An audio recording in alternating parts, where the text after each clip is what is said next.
오늘은 염색체와 유전자는 무엇인지에 대해서 공부해 보도록 하겠습니다. 지난 시간에 우리가 세포의 크기가 증가하는 방법과 세포 숫자가 증가하는 방법 중에 생물이 생장하기 위해서는 어떤 방법을 선택한다고 했었죠? 크기가 증가하면 물질 교환이 잘 일어나지 않아서 세포의 숫자를 증가시키는 방법으로 생물은 생장을 한다고 얘기를 했었습니다. 세포가 분열하기 전에 세포를 모세포라고 하죠. 하나의 모세포가 두 개의 딸세포가 되는 것을 세포 분열이라고 합니다. 딸세포란 분열한 후의 세포를 이야기합니다. 세포 분열에는 종류가 세포 분열에는 두 가지 종류가 있습니다. 첫 번째는 체세포 분열, 두 번째는 생식세포 분열. 체세포 분열은 주로 생장을 위해 일어나는 분열을 체세포 분열이라고 합니다. 그리고 생식세포 분열은 생식기관에서 생식세포만을 만들 때 그것을 우리가 생식세포 분열이라고 합니다. 자, 이렇게 우리가 세포 분열을 이해하기 위해서는 이렇게 6가지 정도의 개념이 필요합니다. 우리가 한눈에 봐서는 잘 들어오지 않아요.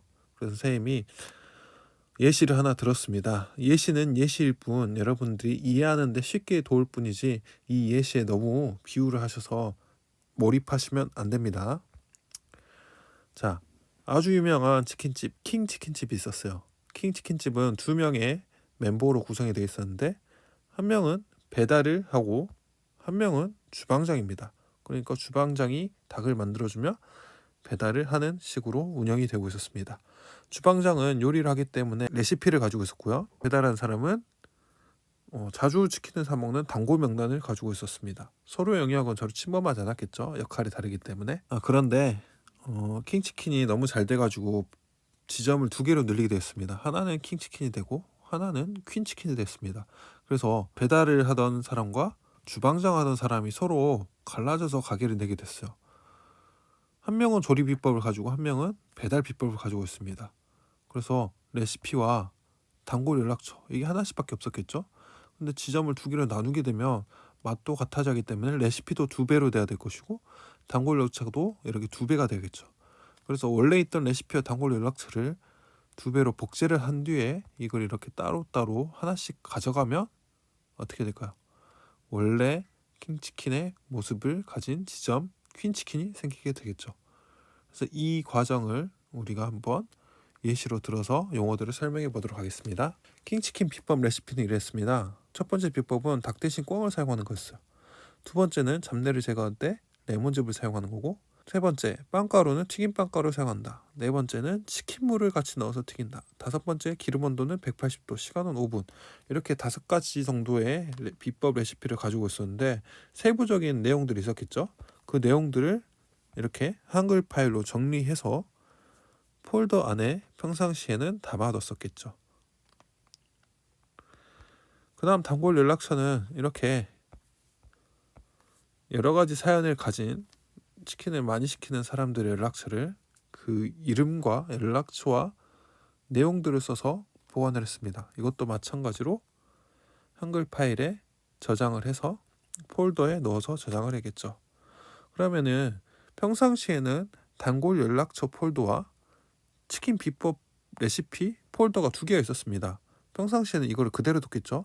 근데 이것을 복사할 때가 되었어요. 복사해서 옮겨야 되기 때문에 어떻게 합니까? 가장 쉬운 방법은 이렇게 압축을 하는 겁니다.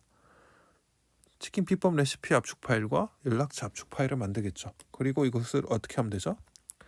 복제를 하면 되겠죠. 이렇게 2배로 복제를 하면 되겠습니다. 자, 그러면 이 파일과 이 파일은 서로 복사를 했기 때문에 서로 어떻게 됐습니까? 서로 같겠죠. 이거를 우리가 뭐라 부릅니까? 서로 상자에 같을 동자를 써서 상동 염색체가 되는 겁니다. 자, 지금은 우리가 2개의 지점을 내기 때문에 2개밖에 복제를 하지 않았겠죠. 그런데 만약에 4개의 지점을 내게 되면 어떻게 될까요? 하나, 둘, 셋, 넷 이렇게 4개를 되겠죠. 그러면은 어떻게 됩니까? 상동 염색체가 하나, 둘, 셋, 4개가 되겠죠. 그때 이 염색체 하나하나를 우리가 뭐라 부릅니까? 압축 파일 하나하나를 염색 분체라고 부르겠죠. 자, 그래서 결국은 이렇게 지점이 두 개가 생기게 되는 겁니다. 이 예시를 통해서 우리가 용어를 한번 설명하도록 하겠습니다. 레시피 핵심 글자들 있죠. 이 핵심 글자들을 어디다 집어넣습니까? 5개의 비법 파일에 쫙 정리를 합니다. 한글 파일로. 이 비법 파일들은 평상시 어디에 넣어놓죠? 폴더에 넣어놓습니다. 그 폴더는 평상시에는 폴더 상태로 있다가 언제 변합니까? 복사를 해야 될 때 압축 파일로 이렇게 바꿔버립니다. 압축 파일로 바꾼 것을 2개로 복제를 하겠죠. 그래서 이거를 반씩 가지는 겁니다. 자, 설명을 해보겠습니다. 자, 이렇게 우리 몸에서 핵심 정보를 가지고 있는 글자들, 그러니까 유전자라고 하겠죠. 끝에 자로 끝나잖아요. 그냥 글자라고 생각하시면 됩니다. 핵심 글자. 자, 그 다음에 5개의 비법 파일은 뭡니까? 이 글자를 담고 있는 것이죠. DNA입니다. 한글 파일이 HWP로 끝나죠. DNA도 마찬가지로 유전자라는 핵심 정보를 담고 있는 곳을 DNA라고 부르겠습니다.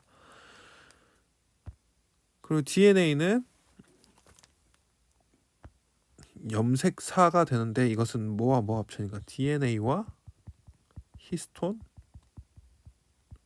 단백질이 합쳐지면 염색사라고 부르죠. 한글 파일과 이 모양이 딱 합쳐가지고 이거 뭐라 부릅니까? 폴더라고 부르는 것입니다. 그 다음에 이 염색사는 평상시에는 염색사 상태로 존재하다가 세포 분열이 일어날 때는 뭐로 변합니까? 염색체로 변하는 겁니다. 뭐 어떻게 됩니까? 이렇게 압축을 시키는 거예요. 염색체는 똑같이 하나의 상태로 존재하는 게 아니고 2배로 복제가 되겠죠. 그래서 서로 같은 염색체를 상동 염색체라고 부릅니다.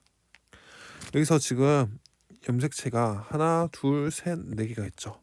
이 압축 파일 1개 각각을 우리가 염색 분체라고 부르고 여기서는 염색 분체가 4개 이렇게 되겠죠.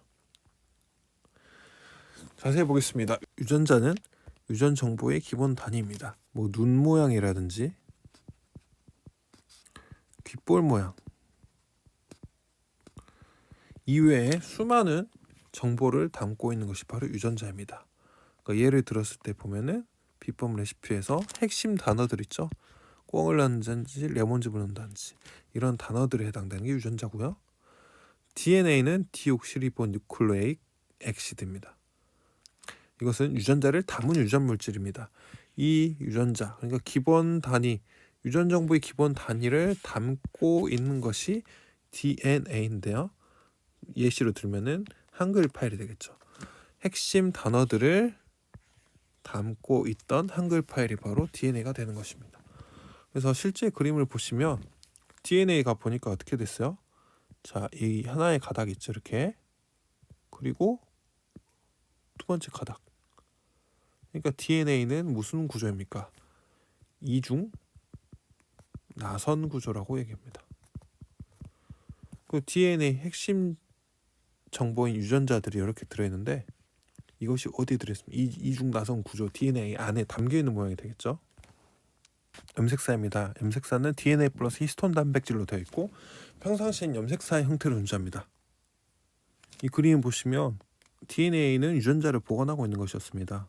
그런데 이 DNA가 히스톤 단백질이라는 것에 똘똘 감아져서 하나의 응축된 모양이 되는데 그게 폴더의 역할을 하게 되는 것입니다. 그럼 평상시에 이렇게 폴더로 존재하겠죠? 염색체는 무엇입니까? 염색사가 굵은 실타래 모양으로 뭉쳐진 막대 모양의 구조물을 염색체라고 합니다. 이 염색체는 평상시에는 관찰할 수 없고요. 세포 분열이 일어날 때만 관찰이 가능합니다. 마치 압축 파일처럼요.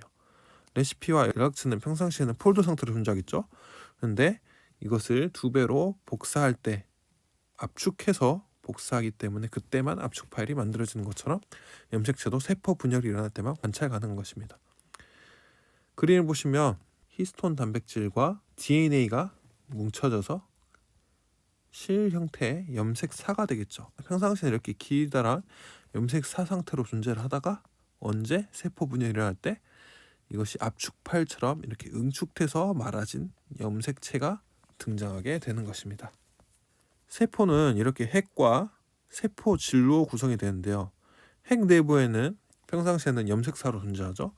세포 분열이 일어날 때는 이 염색사가 응축돼서 압축 파일처럼 이렇게 염색체로 존재하게 되는 것입니다. 그래서 염색체는 세포 분열 시에만 관찰을 할 수가 있습니다. 그 다음 염색 분체입니다. 염색 분체는 염색체의 한 가닥이에요. 그 삼동 염색체는 크기와 모양이 같은 한 쌍의 염색체를 상동 염색체라고 합니다. 지금 얘와 얘는 크기와 모양이 같으니까 서로 같은 상동 염색체가 되고요. 이 염색체를 구성하면서도 이 한 가닥 있죠. 이 한 가닥을 염색 분체라고 하는데 여기서는 염색 분체가 몇 개 있습니까? 1번, 2번, 3번, 4번 총 4개의 염색 분체가 있게 되는 것입니다. 왜냐하면 얘들은 나중에 이렇게 분열 시에 잘릴 거니까요. 반씩. 하나의 염색체는 2배로 복제가 됩니다. 그래서 복제가 됐기 때문에 여기서는 2개의 염색 분체가 되는 것이고 이 1번의 염색 분체와 2번의 염색 분체는 첫 번째에서 복제가 되었기 때문에 유전자 구성이 같게 되겠습니다. 대립 유전자라는 개념이 존재하는데요. 한 쌍의 상동 염색체, 그러니까 서로 같은 염색체에서 같은 위치에 존재하면 그 위치에 따라서 서로 다른 특성 형질을 나타내는 유전자가 있는데요. 자, 지금 서로 1번과 2번 서로 같은 염색체이기 때문에 상동 염색체 관계죠. 그런데 이쪽과 이쪽은 서로 어떻게 돼요? 위치가 같습니다. 그렇다는 것은 서로 같은 형질을 나타내는 유전자가 되는 것이고요. 자, 여기 보시면은 이 왼쪽에서는 검정색, 털색 유전자를 나타나고 오른쪽에서는 갈색, 털색 유전자입니다. 둘 다 같은 위치이기 때문에 털색 유전자를 나타낸다는 것은 같습니다. 그런데 왼쪽은 검정색, 오른쪽은 갈색, 형질이 서로 다른 것입니다. 그래서 얘와 얘는 서로 같은 위치에 있지만 다른 특성 형질을 나타내기 때문에 이건 대립 유전자라고 했죠. 자, 그럼 여기서도 왼쪽은 검은색, 눈색 유전자를 나타내고 오른쪽은 갈색, 눈색 유전자를 나타냅니다. 같은 위치에 있기 때문에 눈색 유전자라는 형질은 같지만 서로 특성 형질은 검은색과 갈색으로 다르게 되는 것입니다. 이렇게 같은 위치에 존재하면서 서로 다른 특성 형질을 나타내는 것을 대립 유전자라고 합니다. 이렇게 세포에는 모양과 크기가 같은 염색체가 2개씩 쌍을 이룹니다. 왜냐하면 하나는 엄마에서 오고 다른 하나는 아빠에서 오기 때문입니다. 그래서 이 염색체와 이 염색체는 서로 같기 때문에 상동 염색체라고 하겠죠. 사람의 염색체는 46개입니다. 그러니까 쌍으로 치면 23쌍이 되겠죠. 그 중에서 44개는 상염색체라고 부르고 2개는 성염색체라고 부릅니다. 성을 결정하는 염색체 2개는 성염색체가 되겠죠. 그러니까 한 쌍이 됩니다. 한 쌍. 남자의 경우는 X와 Y, 그러니까 XY는 남자가 되고요. 여자의 경우는 X와 X, XX가 되겠죠. 다시 보면 남성 염색체와 여성 염색체 이렇게 되어 있습니다. 자, 몇 개는 똑같다고 이렇게. 여기는 지금 한 쌍이죠, 한 쌍. 그러니까 총 몇 개입니까? 2개죠, 2개. 여기는 쌍으로 22개입니다. 그러면 얘는 개수는 44개 되겠죠. 44 플러스 여기는 뭐 플러스 뭡니까? X, Y가 될 것이고 여기도 여성도 마찬가지로 22개니까 44 플러스 XX입니다. 그래서 XY, 이 Y 염색체 하나가 있으면 남성이 결정이 되고요. Y 염색체가 없다 그러면 여성이 되는 것입니다. 체세포 속에 들어있는 염색체의 수와 모양은 특정 생물의 고유한 특징입니다. 생물의 종류에 따라서 염색체 수와 모양이 다른데요. 사람은 46개, 소는 60개, 침팬지는 48개, 초파리는 8개, 토마토는 24개, 무는 18개인데 여기서 주의할 점은 무엇인가요? 염색체 수가 많다고 해서 고등한 것은 아니라는 소리입니다. 초파리는 염색체 수가 8개밖에 없죠. 무는 18개나 있습니다. 그래서 초파리보다 무가 고등합니까? 더 나은 생물입니까? 그런 건 아니죠. 더 복잡한 생물도 아니죠. 마찬가지로 그렇게 치면 토마토는 초파리의 3배이기 때문에 3배 고등하다. 이렇게 할 수 있습니까? 이렇게 말할 수가 없는 것이죠. 마찬가지로 사람과 소를 비교하면 소의 염색체가 더 많기 때문에 소가 더 고등합니까? 그런 내용은 아니라는 것입니다. 생물의 종류에 따라서 염색체 수가 그냥 다른 것일 뿐입니다. 생물의 종류가 같다면 염색체 수는 서로 같겠죠. 자, 오늘은 세포 분열과 DNA, 염색체 이런 용어들에 대해서 한번 공부해 보았습니다. 다음 시간에는 체세포 분열에 대해서 본격적으로 공부해 보도록 하겠습니다.